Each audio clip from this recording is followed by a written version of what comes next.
Aujourd'hui, on va présenter donc les arbres, ce qu'on appelle les arbres en informatique, dans le domaine de l'informatique.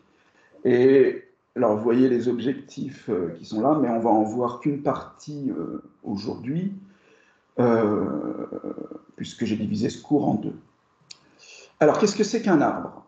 Un arbre, c'est, alors on peut lire la définition, hein, c'est une structure de données qui permet de représenter des données non séquentielles, c'est-à-dire, et je vais m'interrompre tout de suite, et je vais vous montrer un dessin, parce que ça va être quand même beaucoup plus simple comme ça. Voici ce qu'on appelle un arbre. Et il y a tout un tas d'éléments dans cet arbre. On voit bien que l'élément racine va avoir un rôle particulier, que les feuilles qui sont indiquées ici risquent d'avoir un rôle également particulier, que les traits qui relient les éléments de cet arbre vont avoir un rôle particulier, etc., etc. Donc, en fait, je vais faire l'aller-retour entre cet arbre et les définitions pour que ce soit plus facile à comprendre. Parce que si on se contente de regarder les définitions sans avoir un appui graphique, ça va être un petit peu compliqué. Alors, vous voyez, tous les mots en gras, ce sont les termes qu'il faut connaître. Et donc, la spécificité de l'arbre, qui contrairement alors, aux classiques listes de Python, qui sont des données séquentielles, hein, qui l'une fait suite à une autre, etc. Les piles, c'est pareil, les fils, c'est pareil. Là, ça permet d'avoir des données hiérarchisées. Alors, hiérarchisées, bon, on voit bien l'idée, racine est au-dessus de nœud, cette feuille-là est en dessous de ce nœud-là. Bon, on voit bien qu'il y a une certaine généalogie, on dit plutôt une certaine hiérarchie, même si les termes qui vont être utilisés, adoptés pour les arbres, sont issus en partie du monde de la généalogie. Alors, un arbre est un ensemble de nœuds. Alors, qu'est-ce que c'est qu'un nœud sur cet exemple-là? C'est les mots que vous voyez. Racine, feuille, nœud, feuille, tout ça, ce sont des nœuds. Alors, les noms qui ont été choisis là, c'est pour qu'ils collent aux définitions.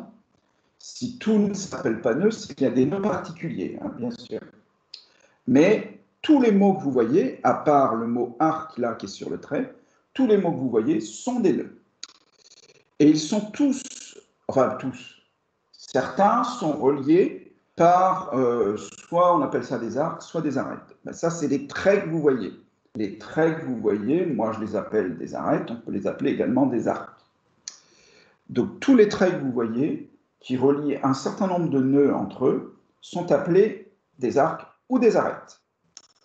Ensuite, les nœuds contiennent des valeurs ou des données. Alors là, ce sont des chaînes de caractères, ce sont juste des intitulés, mais ça peut être des choses aussi compliquées qu'on le désire. Enfin, donc, si on en a besoin, on peut, à la place du mot nœud ici, par exemple, on peut remplacer ça par une liste, un dictionnaire, etc. Il peut y avoir des structures très complexes à la place des nœuds.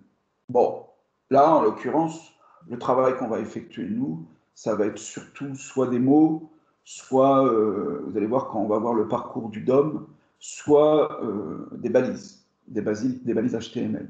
Mais ça va rester des choses relativement basiques.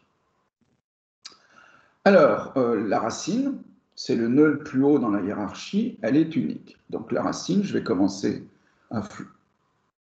à surligner un peu les choses. La racine, c'est le nœud qui se trouve le plus haut dans la hiérarchie. C'est-à-dire que je ne peux pas monter plus haut. Il n'y a pas d'arête qui me permette d'aller à un rang au-dessus. Ça s'appelle la racine. Alors, vous pouvez observer que si on... Ça s'appelle un arbre, on voit quand même pourquoi ça s'appelle un arbre avec des branches. Mais la racine, très souvent, elle est représentée comme ça. Elle est représentée au sommet en haut, quoi. Alors que la racine d'un arbre, c'est au pied de l'arbre. Hein. Donc, ne soyez pas tentés de confondre, de mettre une racine donc en bas de l'arbre, sous prétexte qu'un arbre a ses racines à son pied, bien sûr. Là, vous voyez, les feuilles, ben, c'est le contraire d'un arbre en botanique. Les feuilles sont en bas. Bon, ensuite, la racine est le plus haut, elle est unique. Ah oui, une racine, c'est forcément unique. Il peut pas, alors ça serait un petit peu compliqué d'envisager des arbres à plusieurs racines. Donc, pour pouvoir les parcourir de façon pas trop malaisée, parce que ça ne va pas être si simple que ça, parce que l'idée, ça va être de parcourir. Hein. On a un arbre et on adopte cette structure parce qu'on sait parcourir cette structure. Une seule racine. Les feuilles sont les nœuds terminaux. Donc, c'est ceux qui se trouvent. Alors là, par exemple, alors je vais ressouligner. Là, ça s'appelle un nœud terminal parce qu'il n'y a pas d'arêtes qui vont plus bas. Et celui-là qui s'appelle nœud est en réalité une feuille aussi. Hein. C'est également une feuille. C'est un nœud. C'est un nœud. Tous les mots que vous voyez là sont des nœuds, sauf arc. Mais ce nœud est également une feuille. Celui-là est une feuille, etc. Donc toutes les autres feuilles, tous les autres nœuds, pardon, qui sont des feuilles, sont bien intitulés feuilles. Bon, je les surligne pas tous parce que j'ai besoin de laisser des zones libres pour pouvoir expliciter les termes suivants, et notamment, un nœud est un père s'il a des fils. Alors, qu'est-ce que ça signifie? Des fils, c'est des nœuds qui sont reliés à ce nœud, qui va s'appeler père, par le bas. C'est-à-dire que là, celui-là là, va être un père parce qu'il a 3 fils. Il a même des petits-fils. On ne dit pas petit-fils. Hein. Ce nœud qui est un père a 3 fils. Donc celui-là là, est un fils, parce qu'il y a plusieurs fils, je ne peux pas dire le fils, de ce nœud. Voilà. Bon, ça c'est pas trop compliqué à retenir, l'histoire de père-fils. Donc on peut être à la fois, regardez celui-là, est à la fois un père et un fils. Il est le père de ces 2 feuilles, il est le fils de ce nœud. Bon. C'est juste, l'idée c'est que c'est pas très compliqué tout ça, pour l'instant en tout cas, mais il faut bien se mettre le vocabulaire en tête. Alors, on arrive bientôt à la fin. Qu'est-ce qu'on appelle un chemin? Le chemin d'un nœud est la suite des nœuds qu'il faut traverser depuis la racine. Alors, si je vais en prendre un que je n'ai pas encore surligné, donc si je considère par exemple ce nœud-là, qui est une feuille, mais peu importe, c'est la liste, le chemin de ce nœud, qui est une feuille, c'est la liste des nœuds qu'il faut parcourir en partant de racine. Donc c'est racine, nœud, alors bon, il n'a pas de nom en particulier, ce nœud-là en tout cas, ce nœud-là et la feuille. Le chemin, c'est la liste des 4 intitulés, des 4 nœuds. Donc là, en l'occurrence, c'est racine, nœud, feuille. Mais on peut tout à fait imaginer qu'on cherche un chemin, le chemin d'un nœud qui ne soit pas une feuille. Hein. C'est tout à fait possible. Bon, bah là, c'est racine, nœud. Voilà, ça c'est le chemin. La hauteur ou profondeur d'un nœud est le nombre de nœuds de son chemin. Alors, la hauteur de... On va reprendre... Bah tiens, le dernier qui reste, je vais le surligner. Donc là, la hauteur, c'est 4. 1, 2, 3, 4. La hauteur de la racine, puisque le chemin qui mène racine de racine, bah, c'est racine. La hauteur de racine, c'est 1. C'est indiqué ici. La hauteur de l'arbre, c'est la plus grande hauteur de chemin. Donc c'est, imaginons, on cherche le chemin, la hauteur, pardon, de tous les nœuds de cet arbre, bah, c'est le nombre le plus grand. Bon, visuellement, c'est, vous prenez une feuille, s'il y a des feuilles, normalement, il y a forcément des feuilles. Donc, si vous prenez une feuille qui soit la plus bas possible dans l'arbre, vous en cherchez la hauteur, Et ça s'appellera la hauteur de l'arbre. Donc, par exemple, cette feuille-là, 1, 2, 3, 4, nous avons face à nous un arbre de hauteur 4. Voilà. Et puis donc, nous, on développe beaucoup quand même, hein. On fait de l'informatique sur ordinateur. Là. Vous allez voir, il y a une partie de ce qu'on va faire qui va être sur papier. Ça va être un peu inhabituel, mais vous allez beaucoup travailler sur papier. Mais pas que, bien entendu, il faudra implémenter ça alors, dans le langage Python, mais tous les langages permettent d'implémenter des arbres. On va vous proposer deux implémentations possibles. La première, c'est, alors celle qui est la plus utilisée, je vous le dis tout de suite, c'est sous forme de dictionnaire. Les valeurs sont les listes des noms de nœuds et de telle sorte que chaque clé n'apparaît au maximum que dans une seule liste. Bon, c'est un petit peu compliqué là aussi si on ne voit pas un exemple. Alors, ce qu'on va faire, on va prendre un exemple tout de suite et on reviendra sur la définition après, sur la façon d'implémenter, comment s'implémente. On va prendre un arbre. Alors là, cette fois-ci, on va travailler sur un arbre dont les nœuds ont des noms différents. A, B, C, D, c'est les lettres de l'alphabet, hein, c'est pas plus compliqué que ça. Donc vous voyez, B est une feuille, L est une feuille, la hauteur de la feuille L, c'est 1, 2, 3, 4, 5, etc. Ça nous permet d'appliquer toutes les définitions qu'on a vues précédemment. F est le père de J, mais le fils de D, etc. Alors, regardez comment ça se passe. Donc, je reviens un petit peu à la définition. Les valeurs, alors, c'est un dictionnaire dont les valeurs sont des listes de noms donnés, telles que chaque clé n'apparaît au maximum que... Alors, les valeurs, c'est ce qui suit les deux points dans un dictionnaire. Un dictionnaire, c'est clé-valeur. Il y a une clé. Donc là, je vais surligner peut-être. Ça surligne. Je sais pas ce qui s'est passé là. Hop. Ça, le A, là, c'est une clé. Ça, ici, c'est une valeur. Une valeur, c'est une liste, d'après la définition de l'implémentation. Le A, c'est une clé. Et les clés n'apparaissent qu'une seule fois. Vous voyez, il y a A, B, D, E, F, etc. Les clés n'apparaissent qu'une seule fois. Alors, comment ça se construit, ce truc-là?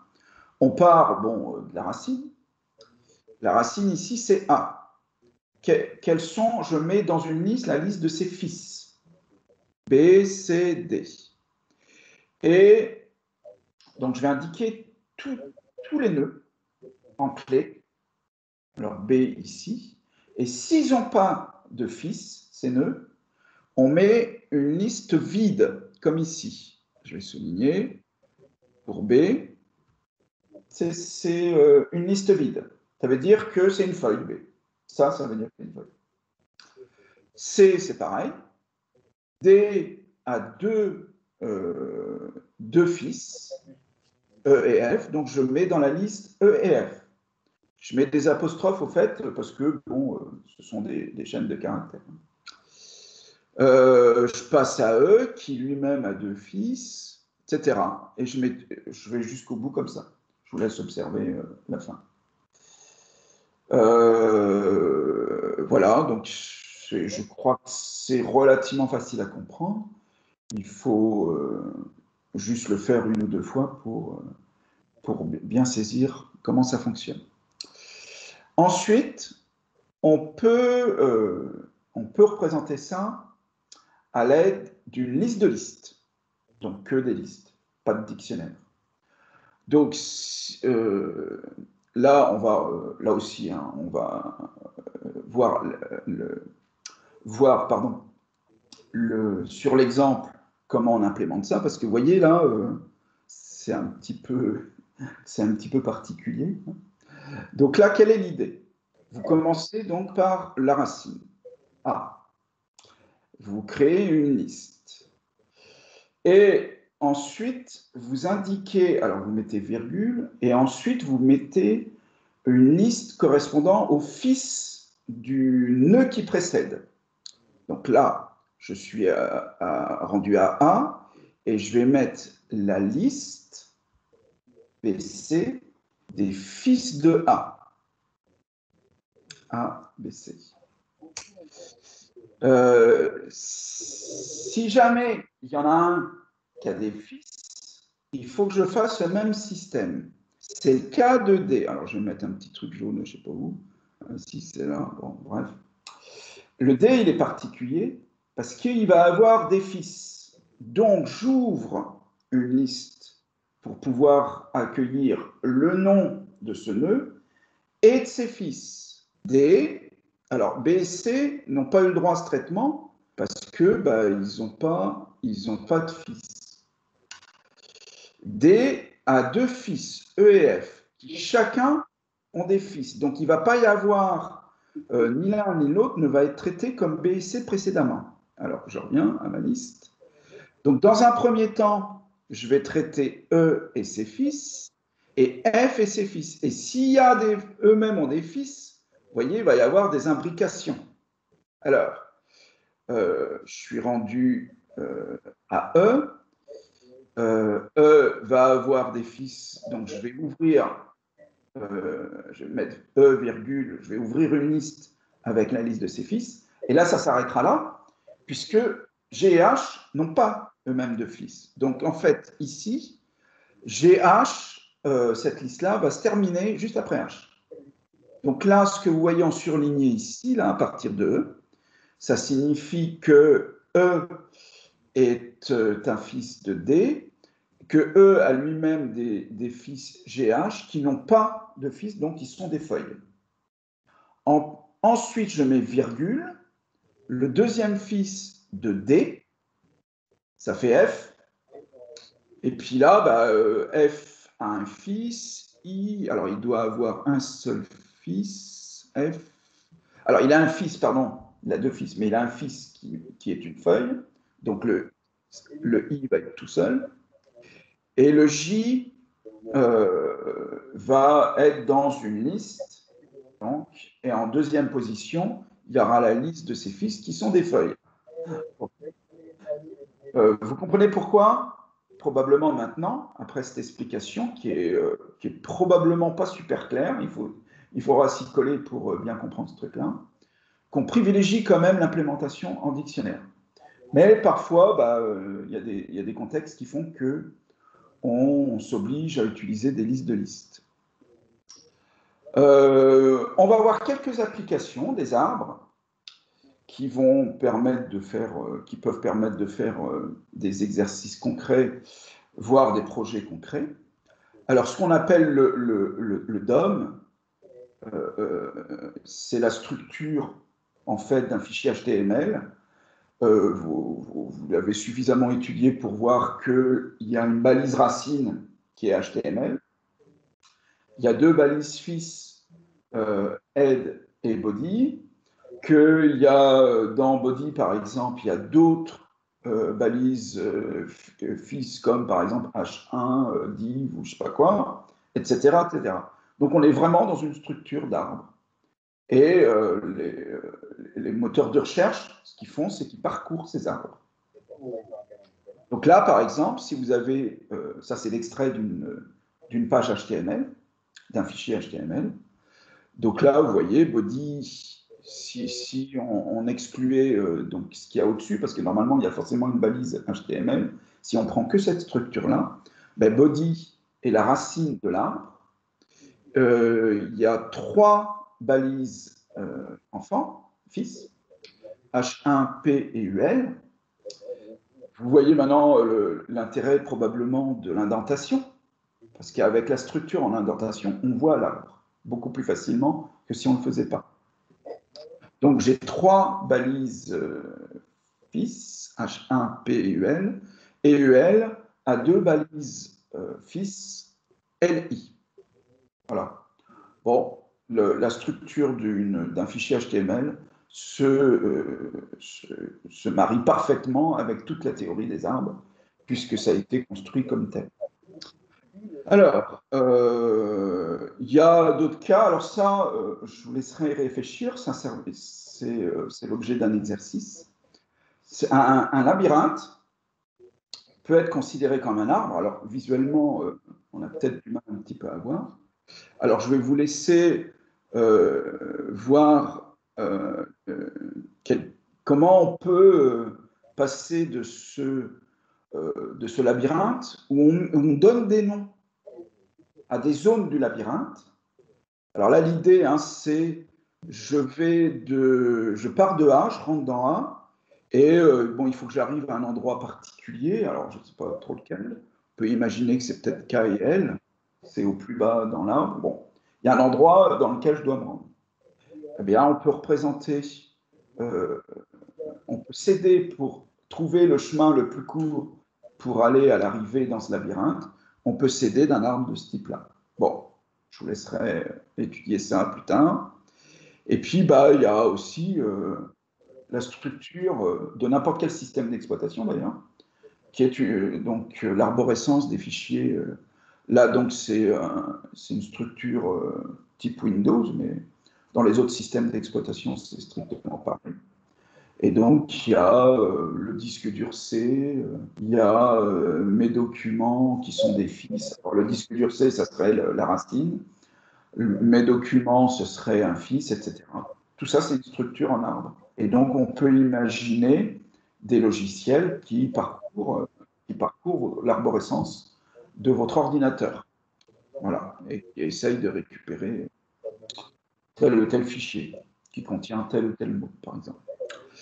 Et puis, alors, un petit peu de maths, que même si ce n'est pas l'élément essentiel au programme de NSI, on a le droit aussi de faire un petit peu de maths. Et donc, des expressions arithmétiques, donc en fait, une suite de calculs avec des inconnus type x, y, comme vous voyez là, peuvent se représenter à l'aide d'un arbre.